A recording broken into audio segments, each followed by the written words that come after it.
WBSSC upper primary সংস্কৃত, WBPSC master, UGC net প্রত্যেকটা পরীক্ষার জন্য আমাদের এই ক্লাসগুলি। আজকের ক্লাসে আমরা সংস্কৃত ব্যাকরণ থেকে সন্ধি শুরু করব।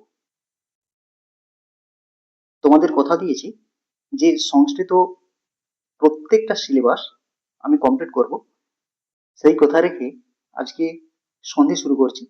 সন্ধির প্রথম ক্লাস আজকে, চলো শুরু করি। সন্ধি, বর্ণের সঙ্গে বর্ণের মিলনকে সন্ধি বলে। এ বিষয়ে কি বলা হয়েছে? পরহ সন্নিকর্ষঃ সংহিতা। পরহ সন্নিকর্ষঃ সংহিতা মানে কি? দুটি বর্ণ পাশাপাশি এসে উচ্চারণজনিত কারণে যে মিলন বা পরিবর্তন ঘটে তাকে সন্ধি বলে। এর থেকে কি বোঝা যাচ্ছে? কম সময়ে বেশি শব্দ উচ্চারণের জন্য কিংবা দ্রুত উচ্চারণের জন্য কিংবা ভাষাকে শ্রুতিমধুর করার জন্য এত তাড়াতাড়ি আমরা শব্দগুলোকে উচ্চারণ করি যে শব্দ দুটি কাছাকাছি এসে প্রথম শব্দের শেষ বর্ণ এবং পরবর্তী শব্দের প্রথম বর্ণের মিলন হয়ে নতুন শব্দ তৈরি করে। এই প্রক্রিয়াটাকে কি বলা হয়? সন্ধি বলা হয়। যেমন এখানে দেখো দুটি শব্দ আছে এখানে, বিদ্যা আর আলয়। বিদ্যা একটা শব্দ, আলয় একটা শব্দ। আমি যদি এটাকে দ্রুত উচ্চারণ করি বিদ্যালয়, তাহলে প্রথম শব্দের শেষ স্বর কি আছে? আ, আর দ্বিতীয় শব্দের প্রথম স্বর আছে আ। এই আ আর দ্বিতীয় শব্দের প্রথম স্বর আ মিলে কি হয়েছে? আ। বিদ্যালয়, বিদ্যা আলয়, এই দুটো শব্দ দ্রুত উচ্চারণের ফলে কি হয়েছে? বিদ্যালয়, নতুন একটা শব্দ তৈরি হয়েছে। এবারে এই সন্ধির প্রকারভেদে আসি। এই সন্ধি সাধারণত তিন প্রকার। একটা হচ্ছে অজ সন্ধি। এই অজ সন্ধিকে বলা হয় স্বরসন্ধি। স্বরসন্ধি মানে কি? স্বরবর্ণের সঙ্গে স্বরবর্ণের মিলনকে কি বলা হয়? স্বরসন্ধি বলা হয়। আরেকটা হচ্ছে হল সন্ধি। হল সন্ধি মানে হচ্ছে ব্যঞ্জন সন্ধি। এবার ব্যঞ্জন সন্ধিটা কাকে বলবো?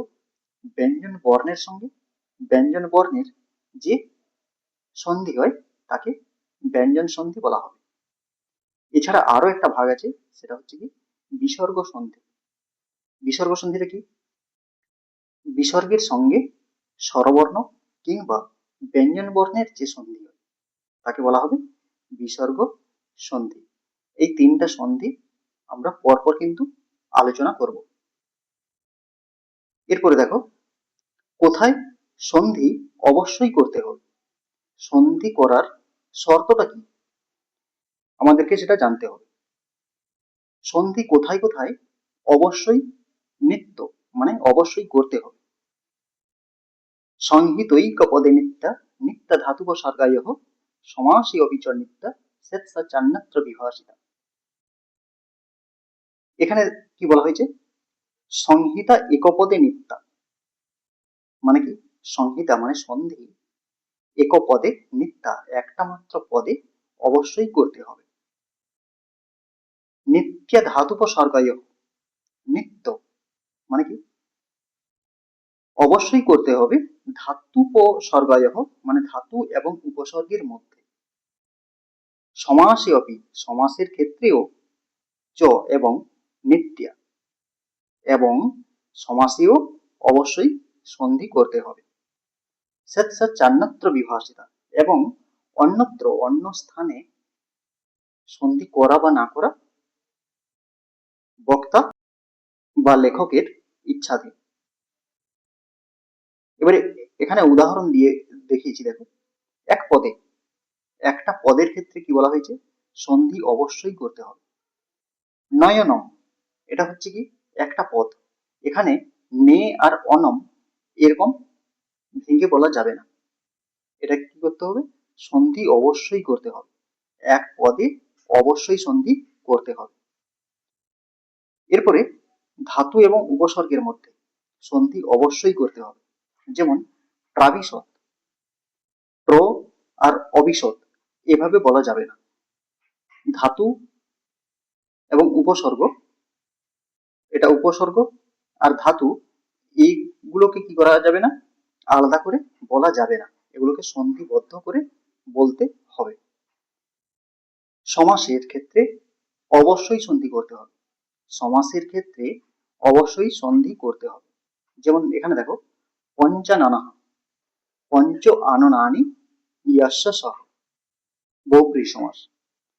এখানে পঞ্চাননকে পঞ্চ আনন এভাবে বলা যাবে না, এখানে কি করতে হবে, সন্ধি অবশ্যই করতে হবে। তাই এই কয়েকটা ক্ষেত্রে সন্ধি অবশ্যই করতে হবে, এটা কারিকাতে বলে দেওয়া হয়েছে। সা চান্নত্র বিভাসিতা, এছাড়া অন্যত্র সন্ধি করা বা না করা বক্তা বা লেখকের ইচ্ছাধীন। অন্য জায়গায় সন্ধি করা বা না করা লেখকের বা বক্তার ইচ্ছাধীন, তিনি করতে পারেন আবার নাও করতে পারেন।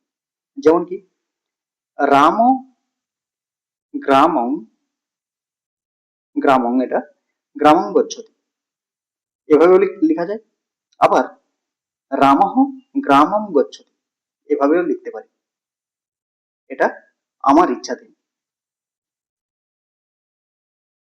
আমার যেটা ইচ্ছা হবে সেটা লিখব। এটা গেল কি সন্ধির সাধারণ ধারণা। এর পরের ক্লাসে আমরা কি করব, অজ সন্ধি শুরু করব, অজ সন্ধি শুরু করব এর পরের ক্লাসে পুরো সূত্র ব্যাখ্যা সহ।